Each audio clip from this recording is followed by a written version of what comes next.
오늘 우리 함께 나누실 말씀은 마태복음 13장 53절부터 58절까지의 말씀입니다. 마태복음 13장 53절부터 58절까지 다 같이 함께 합독하시겠습니다.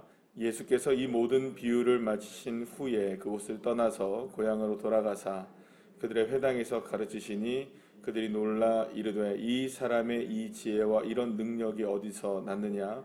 이는 그 목수의 아들이 아니냐? 그 어머니는 마리아, 그 형제들은 야고보, 요셉, 시몬, 유다라 하지 않느냐? 그 누이들은 다 우리와 함께 있지 아니하냐? 그러즉 이 사람의 이 모든 것이 어디서 났느냐 하고 예수를 배척한지라. 예수께서 그들에게 말씀하시되 선지자가 자기 고향과 자기 집 외에서는 존경을 받지 않음이 없느니라 하시고 그들이 믿지 않음으로 말미암아 거기서 많은 능력을 행하지 아니하시니라. 아멘. 오늘 우리가 함께 나누신 말씀을 가지고 함께 이 새벽에 은혜를 나누도록 하겠습니다.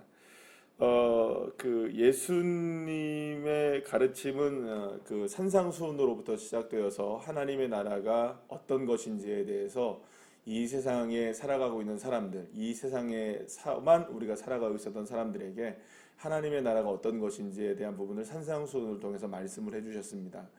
산상수훈에 있어서 가장 중요한 부분은 뭐냐면 그 키워드라고 할 수 있겠죠. 그것은 다른 것이 아니라 바로 먼저 그의 나라와 그의 의를 구하라. 그리하면 이 모든 것을 너희에게 더하시리라. 마태복음 6장 33절의 말씀이 아마도 가장 핵심적인 말씀이 아닌가 싶습니다. 물론 산상수훈의 말씀 중에 팔복의 말씀들도 너무나 중요하고 소금과 빛의 말씀도 중요하고 모든 것들이 다 중요한 말씀들이지만 결국에는 하나님의 나라의 원리가 뭐냐, 이 땅에 우리가 살아가면서 하나님 나라를 어떻게 맛볼 수 있고 어떻게 경험할 수 있느냐, 먼저의 자리에 누구를 둔다? 하나님을 둔다. 먼저의 자리를 예수님으로 둔다. 그러니까는 이제 모든 그 렌즈를 바꿔 끼는 거죠.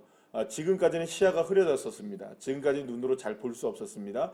그런데 여러분들 혹시 안경 끼시거나 혹은 이제 렌즈를 착용하시는 분들을 이거를 쉽게 알 수 있으실 텐데 안경을 딱 쓰면 어떻습니까? 밝아지는 거죠. 제대로 볼 수 있는 것이겠죠. 그래서 우리의 삶의 렌즈를 무엇으로 바꾸느냐? 예수님으로 바꾸고 하나님으로 바꾸면 그때야 비로소 시작되는 게 뭐냐? 하나님의 나라가 시작된다는 것이 이 산상수훈의 말씀이셨죠.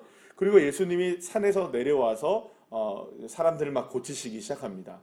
지금까지는 세상에서 문제 가운데 있었던 수많은 사람들, 절대로 고칠 수 없었던 사람들, 바뀌어질 수 없었던 사람들, 또 새로워질 수 없었던 그런 사람들이 예수님을 만나게 되면서 나병 환자가 고침을 받고 중풍병자가 고침을 받고 그리고 또 이방인이든 유대인이든 상관없이 예수님을 믿기만 하면 귀신이 떠나가게 되고 질병들이 치료받게 되고 할렐루야, 이런 일들이 막 일어나게 되었던 것이죠. 그래서 예수님이 이런 막 기적들을 일으켜 세우니까 사람들은 궁금해지기 시작합니다. 정말 이 사람이 누구냐? 정말 이분이 누구냐? 이게 궁금해지기 시작했겠죠. 그래서 예수님께 묻는 겁니다. 그러면 우리에게 표적을 보여달라, 이렇게 얘기를 하죠. 그 이전에도 이제 어떤 표적을 주님께서 보여주셨냐면 눈 멀고 귀 멀고 귀 들리지 않고 또 귀신까지 들린 이런 복합적으로 문제가 있는 사람을 고쳐줬잖아요. 이제 그것이 바로 이제 이사야 선지자가 말씀하신 메시아에 대한 예언이 이루어지는 사건이었기 때문에 사람들은 예수님을 메시아로 이제 인정을 하기 시작했어요. 그래서 이제 메시아를 정말로 예수님이 맞는지를 확인하고 싶었던 거죠. 이런 과정들을 쭉 거치면서 예수님이 정말로 표적으로 삼을 수 있는 분이냐, 정말로 표적을 좀 보여달라, 이렇게 얘기하면서 예수님이 무슨 표적을 얘기해 주십니까? 요나와 솔로몬에 관한 표적을 이야기하시면서 그 표적이 지금 향하고 있는 게 뭐냐, 바로 그 하나님이다. 그리고 그 하나님이 누구다? 지금 내가 안식일의 주인이고 내가 바로 솔로몬보다 크고 내가 요나보다 크고 그러니까 결국 누구라는 겁니까? 이 모든 표적이 향하고 있는 바가 하나님이라면 지금 내가 지금 이루어 가고 있는 이 모든 일의 표적도 다 지금 누구다? 예수 그리스도이시다. 이 이야기를 이제 해주신 거예요. 자, 지금까지 여러분, 그리고 나서 예수님이 이제 어떤 얘기를 해주셨느냐? 이제 비유의 말씀을 들어서 하나님의 나라에 관한 이야기를 더 해주십니다. 하나님의 나라는 절대로 실패하지 않는다. 반드시 작은 씨앗이지만 큰 열매를 맺을 수밖에 없다. 그런 이야기를 이제 예수님이 비유의 말씀을 통해서 하나님 나라의 비밀들을 우리에게 알려주시죠. 그리고 결국에는 하나님 나라의 풍성함을 맛볼 수 있는 사람은 어떤 사람이 맛보느냐? 자신의 것을 포기하고 내려놓는 사람. 그것이 이제 어제 것까지의 우리의 말씀을 통해서 여러분 지금 제가 한 5분 정도의 말씀이 사실상 지금 그 마태복음 1장부터 13장까지의 내용에 핵심적인 내용을 다 얘기한 겁니다. 아유 바쁘게 얘기했죠, 그죠? 그러니까 여러분 이렇게 얘기하니까 마태복음이 지금 어떻게 흘러가는지 아시겠죠? 예, 지금 우리가 하나님 나라의 관점으로서 마태복음을 보기 시작하면 이렇게 그냥 그러니까 줄거리를 이렇게 쭉 지금까지 이야기해 왔습니다. 자, 그러면 이제 하나님 나라가 이렇다. 하나님 나라는 반드시 성공한다. 하나님 나라는 예수 그리스도를 앞세우면 된다. 나라는 하나님을 먼저 앞세우면 되는 것이다. 그러기 위해서는 우리가 하나님 나라를 위해서는 우리가 포기하고 내려놓는 것도 있어야 된다. 그러면 하나님의 역사가 일어난다. 이걸 우리가 지금 예수님이 말씀해 주셨어요. 그리고 이제 예수님이 오늘 본문에서 모든 비유를 바치시고 이제 어디로 들어가시느냐? 고향으로 들어가시게 된 겁니다. 자, 그러면 이제 또 예수님이 보세요. 산상수훈의 말씀을 하시고 나서 세상 속으로 들어가셨죠. 가르치시고 들어가셨죠. 그리고 나서 막 사건들이 일어났죠. 그리고 또 예수님이 비유의 말씀을 다 가르치고 나서 또 어디로 갑니까? 세상 속으로 들어가시는 거예요. 자, 두 번째 임상이 나오죠, 그죠? 예. 그리고 이제 사람들의 반응이 나와야 될 거 아니에요. 두 번씩이나 예수님이 하나님 나라가 이런 것이다라고 얘기를 해줬고 표적까지 보여주셨으면 그러면 이제 사람들이 어떤 반응이 나타나야 되느냐? 그런데 그 첫 번째 반응이 오늘 예수님이 고향 땅에 들어가셨을 때의 반응으로 나와요. 회당에 가서 가르치시기 시작하십니다. 그러니까 회당에서 가르치시기 시작하시자 사람들은 그 가르침에 놀랐어요. 왜냐하면 지금까지의 예수님의 행적들을 봐도 놀라운데 그런데 예수님이 가르치시면 더욱더 놀란 거예요. 뭐 지금까지 가르치셨던 내용을 똑같이 가르치셨을 수도 있을 것이고 그 내용은 우리가 알 수가 없어요. 그런데 예수님이 가르치는 그 가르침의 내용에 사람들이 전부 다 놀란 거예요. 도대체 이 사람이 어디서 나온 사람이냐? 이 권능과 지혜, 이 능력이 도대체 어디서 나온 거냐?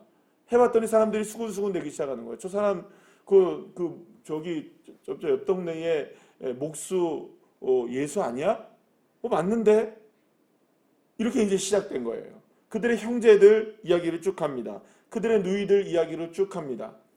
그러면서 나사렛이라는 동네 사람들이 같은 동네에 살던 사람들이 이렇게 생각하는 거예요. 저 사람 우리랑 같이 내가 옛날에 우리로 얘기하면 나랑 같이 유치원 다녔던 친구인데 나랑 옛날에 초등학교 같이 다녔던 친구인데 내 옆에서 중학교 때 같이 함께 있었던 친구야. 고등학교 때 나랑 같이 있었어 옆에. 이렇게 얘기하기 시작한 거예요. 별로 특별한 거 없었어. 옛날에 그저 열심히 그냥 학교 다니고 그냥 범상치 않은 친구였어.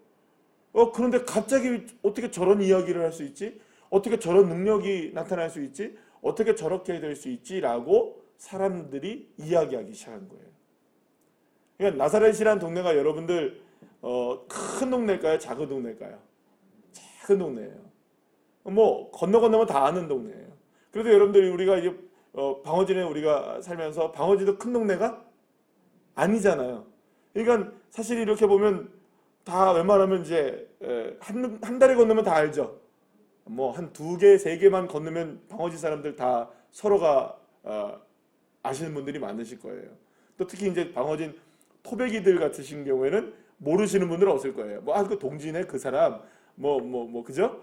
서진의 그 사람, 남진의 그 사람, 서진도 있나요? 예, 남진의 그 사람, 이렇게 다 아는 거예요, 그죠? 그러니까 사실은 동네 사람이라고 보니까 예수님이 어떻게 자라나는지를 지난 30년 동안의 예수님의 행적을 이 사람들이 알까요, 모를까요? 다 아는 거예요. 특별했을까요, 특별하지 않았을까요? 그렇게 특별한 게 없었을 거예요. 근데 갑자기 어느 날, 어느 순간 동네에 나타났는데 완전히 다른 사람으로 나타난 거예요. 도대체 뭘 먹었길래, 그죠?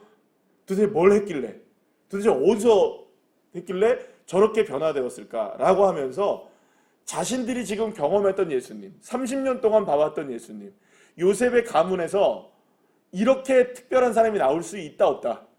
없다. 내가 다 아는데 무슨 소리 하고 있어. 그 사람 절대 그런 사람이 아니야.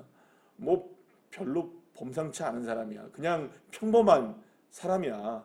우리가 할 때에는 나사렛에서 저런 사람이 나올 수 있다 없다? 없다. 왜냐하면 자기가 경험한 게 다니까. 나사렛이란 동네에서 배울 수 있는 게 한정적인 거잖아요. 그렇지 않습니까? 그러니까 나사렛에서 경험할 수 있는 게 한정적인 거잖아요. 그렇지 않겠어요, 여러분? 그러니까 맨날 거기만 있는 사람들이 그것만 보니까 서로가 그것뿐이 전부다가 아니겠어요. 그러니까 예수님을 인정하기가 쉽지가 않았던 겁니다. 그래서 결국에는 오늘 본문 57절에 보면 이 사람이 도대체 어디서 났냐라고 얘기하면서 57절에 딱 한 구절이 나옵니다. 예수를 어떻게 해요? 배척한지라 라는 말씀이 나와요. 그러니까 예수님을 받아들일 수가 없었던 거예요. 그러면 받아들이지 못했던 이유는 뭘까요? 딱 하나예요. 자신들의 생각과 편견, 자신들의 경험, 자신들이 가지고 있었던 것들이 결국엔 예수님을 받아들이지 못하게 되는 거예요. 아니 여러분 보세요. 액면가만 보잔 말이에요. 권능과 능력과 가르침과 놀라움, 이것만 보면 여러분들 와 됩니까 안 됩니까? 되죠. 그런데 생각해보니 저 사람은 나랑 똑같은 사람인데, 생각해보니 내가 경험한 바로선 나사렛에서 저런 일이 나올 수 없는데, 내가 여태까지 본 바로는 그럴 수가 없는데, 다 무엇으로 제한하는 겁니까? 내가 내 생각이랑 내 경험이랑 내가 했던 모든 이것들이 편견이 되어서 다 그걸 재단해버리고 있는 거예요. 하나님의 능력의 역사가 나타나고 있는데도 불구하고 그 능력이 부족해서가 아니고 그 역사가 없어서도 아니고 그 능력이 나타나지 않아서도 아니고 그 지혜가 없어서도 아니라 다 무엇으로 지금 제한하고 있는 겁니까? 내가 배척하고 있는 거예요. 뭐 때문에? 내가 지금 생각하고 있는 것 때문에, 내가 경험하고 있는 것 때문에, 내가 가지고 있는 것들 때문에, 내가 지금까지 살아온 노하우들 때문에 전부 지금 누가 지금 재단하고 있는 겁니까? 내가 다 잘라내고 있는 거예요. 그래서 예수님이 거기서 나오시면서 뭐라고 얘기하시냐면 선지자가 고향 땅에서는 인정을 못 받는구나. 그러면서 나오시면서 그들이 믿지 않음으로 인하여 많은 능력을 행하지 아니하신 거예요. 손해는 누가 본 겁니까? 믿지 않으니까 손해 본 거예요. 믿으면, 받아들이면, 배척하지 않으면 자신의 생각을 깨버리고 주님의 능력을 받아들이기만 하면 많은 능력을 경험했을 텐데, 많은 능력을 경험할 수 있었을 텐데 자신의 생각이 모든 것들을 제한한 겁니다. 그러면 여러분 지금까지 있었던 이야기는, 오늘의 이 이야기는 단지 나사렛의 이야기일까요? 아니겠죠. 세상 속으로 들어와 보니 예수님의 가르침, 예수님의 역사, 예수님의 표적이 드러나고 하나님의 나라가 역사가 일어나는데 결국에 하나님의 나라를 받아들이기가 쉽다 어렵다. 왜 어려운가요? 지금까지 평생 살아왔던 그것 때문에 어려운 겁니다. 신앙생활을 하면서도요, 여러분, 여기 한 가지 먼저, 이 사람들은 하나님을 알았을까요, 몰랐을까요? 유대인들이니까 잘 알았겠죠. 율법도 잘 알았겠죠. 또 메시아가 오시면 어떤 일이 벌어지는지 잘 알았을 거예요. 그런데 눈앞에서 메시아가 있는 걸 보면서도 이들은 받아들이지 못했어요. 자, 여기서 한 가지. 지금 만약에 우리 앞에 예수님이 나타나신다 하면 그분을 예수님이라고 믿으시겠어요, 여러분들? 쉽지 않죠. 예. 근데 여러분 보세요. 내 안에 예수님이 계시단 말이에요. 할렐루야. 그분을 우리가 믿고 살아간다는 것은 어떤 의미를 가지고 있을까요? 결국에는 내 안에 예수님을 온전히 믿지 못하게 되는 한 가지 이유는 뭐냐면 내 생각과 고집 때문인 거죠. 내 경험 때문인 거죠. 신앙생활을 하면서 제일 어려운 부분이 뭔지 아십니까? 내가 지금까지 경험했던 신앙 때문에 신앙이 어려워집니다. 여러분 반드시 기억하시기 바랍니다. 내가 10년을 신앙생활하고 20년을 신앙생활을 했는데 그것이 맞다. 여러분 그것이 맞다 틀리다의 문제가 아니에요. 바뀌어야 하는 겁니다. 변화되어야 하는 겁니다. 새롭게 되어야 하는 겁니다. 그래서 저는 우리 교회가 참 좋은 교회라고 생각해요. 이름 자체가 너무 멋지지 않으세요? 새로운 우리를 만들어내는 거죠. 누구로 인하여 새로워져야 될까요? 오직 예수 그리스도. 주님이시라면 껌뻑하셔야 됩니다. 예수님이시라면 우리는 내려놔야 됩니다. 지금까지 아무리 내가 생각해도 옳은 것이라 할지라도 주님이 말씀하시고 주님이 이것이 맞다고 얘기하시면 내가 아무리 신앙생활하면서 이것이 옳다라고 생각했어도 아닙니다. 바꾸고 내려놓고 버려야 됩니다. 그래야 주님의 능력을 경험하시는 거죠. 저는 우리 새로운 우리 교회를 통해서 하나님이 저와 여러분, 저도 마찬가지고 여러분 한 사람 한 사람을 다 바꾸시고 계시는 줄 저는 믿습니다. 주님이 새롭게 하시는 것이죠. 그러고 보면 제가 이렇게 쭉 우리 교회 성도님들을 이렇게 보면 놀라운 일들이 있어요. 하나님이 바꾸셔요. 그런데 바뀌어지기까지는 자기가 바뀌지 않아도 된다고 생각해요. 나는 충분하다. 난 이 정도면 괜찮아. 그런데 하나님이 터치하시고 하나님이 바꿔놓으시면 내가 왜 지금까지 그렇게 살았지? 이런 고백들이 있으시기를 간절히 축복합니다. 내가 왜 지금까지 이렇게 살았을까? 내가 왜 지금까지 예수님을 정말로 이렇게 몰랐을까? 내가 지금까지 알았던 예수님은, 내가 알았던 예수님은 진짜 예수님이 아니었던 거죠. 사랑하는 여러분, 그런 주님의 능력을 만나시기를 간절히 축원합니다. 버리실 건 버리셔야 돼요. 포기할 건 포기하시고, 내려놓을 건 내려놓으시고, 제일 중요한 건 내 생각인 거예요. 그래서 주님이 때로는 우리 어저께 수요일 밤 예배 때 말씀 나눈 것처럼 때로는 주님께서 우리에게 그것을 위하여서 때로는 경고를 하시기도 하시고요. 말씀하시기도 하시고, 때로는 나팔을 부시기도 하시고, 주님께서 우리에게 이렇게 알려주시는 그때마다 우리가 잘 받아들여야 됩니다. 받아들이셔야 돼요. 이게 주님의 뜻이구나. 이게 주님이 나에게 말씀하시는 거구나. 내가 지금 바뀌기를 원하시는 것이구나. 에이, 늘 들었던 얘기인데, 또. 여러분, 그러면 이제 방법이 없는 겁니다. 아는 건데, 방법이 없는 거예요. 여러분, 똑같은 걸 알아도, 똑같은 걸 배워도, 주님 감사합니다 하면 바뀌기 시작하는 거예요. 여러분, 주보를 이렇게 보시면, 주보의 글자 가운데 오타가 있을까요, 없을까요? 있습니다. 어떻게 잘 아세요, 그렇게? 오타가 보입니다. 저도 나중에 해놓고 나면 아무리 오타를 줄이려고 해도 나중에 보면 뭐가 하나 또 틀려 있어요. 그럴 때 너무나 많아요. 근데 여러분, 그 오타를 보면 아무리 내가 괜찮을 것 같아서 해놔도 나중에 보면 내가 고쳐야 되는 게 보이는 거예요. 근데 이걸 못 보는 사람들이 있어요. 왜 못 보는 걸까요? 나에게는 오타가 없어. 그냥 던져버리면 오타가 수두룩 해도요, 이 오타가 안 보이는 거예요. 오타를 바꾸려고 노력하고 변화시키려고 노력하고 발견하려고 노력하면 어떻게든 하나가 보입니다. 인쇄를 하고 나서도 보여요. 신경 안 쓰면 안 보이는 거예요. 신경 안 쓰면 끝나는 거예요. 여러분, 우리의 인생에 오타가 있을까요, 없을까요? 우리의 신앙에 오타가 있을까요, 없을까요? 왜 없겠어요, 여러분? 완벽하십니까? 괜찮으십니까? 바뀔 게 있다고 믿으신다면, 바뀌어야 되는 것이 내 신앙의 모습이라고 생각하신다면, 여러분, 내 신앙의 오타 찾아내셔야죠. 그리고 주님이 말씀하시잖아요. 그러면 그 주님의 말씀에 따라 버릴 건 버리시고, 믿을 건 믿으시고, 바꿀 건 바꾸시면서, 그렇게 주님의 은혜 가운데 하루하루를 살아내는 게 하나님 나라를 살아가는 겁니다. 그럴 때마다 내 생각 앞세우기를 원할 때마다 주님을 앞세우고, 그럴 때마다 주님은 역사하시는 거예요. 먼저 그의 나라와 그의 의를 구하면 이 모든 것을 너희에게 더하시리라. 할렐루야. 그러니까 주님만 우리가 바라봤고 내가 바꿀 거를 바꿨을 뿐인데, 주님은 우리에게 더하시는 축복이 있으신 거예요. 누구에게 복 주실까요, 하나님이? 누구에게 하나님이 역사하실까요? 믿는 자에게. 능치 못함이 없느니라. 믿지 않으니까 능력을 행하시지 않아요. 사랑하는 여러분, 하나님의 능력이 나의 능력이 되고 주님의 능력이 내 능력 되시길 소망하십니까? 그러면 당연히 하나만 하시면 돼요. 믿으셔요. 믿으면 됩니다. 바꾸셔야 돼요. 바꾸면 됩니다. 변화되셔야 돼요. 변화되시면 됩니다. 이 놀라운 은혜가 저와 여러분에게 풍성하게 임하는 주의 자녀들 한 분 한 분들 되시기를 간절히 축복합니다. 기도하시겠습니다.